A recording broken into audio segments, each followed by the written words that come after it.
இந்த வீடியோக்குள்ள போறதுக்கு முன்னாடி நம்ம சேனலை சப்ஸ்கிரைப் பண்ணாதவங்க சப்ஸ்கிரைப் பண்ணிடுங்க. பக்கத்துல இருக்க பெல் பட்டனையும் கிளிக் பண்ணிக்கோங்க. வாங்க வீடியோக்குள்ள போகலாம்.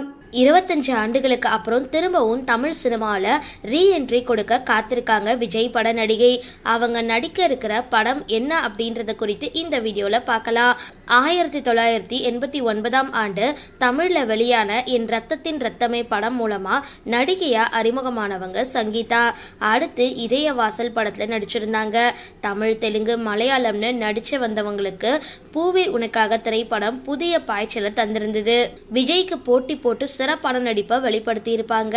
இதையடுத்து பூவே உனக்காக படத்தோட ஒளிப்பதிவாளரான சரவணனை திருமணம் செஞ்ச சங்கீதா அத்தோட சினிமாவில இருந்து விலகியே இருந்தாங்க.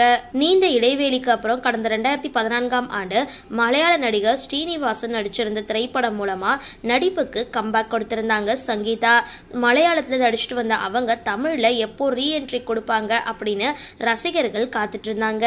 இந்த நிலையில தற்பொழுது 25 ஆண்டு இடைவெளிக்கு அப்புறம் தமிழ் சினிமால களமிறங்கி இருக்காங்க சங்கீதா. பரத் நடிப்புல கடந்த 2018ஆம் ஆண்டு காளிதாஸ் திரைப்படம் வெளியாகி இருந்தது. இந்த திரைப்படத்தோட 2ஆம் பாகத்துல தான் நடிக்கிறதுக்கு கமிட் செய்யப்பட்டிருந்தாங்க நடிகை சங்கீதா.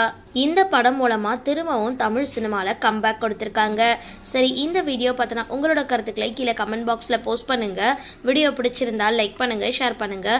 மறக்காம டிபி காபி சேனலை சப்ஸ்கிரைப் பண்ணுங்க.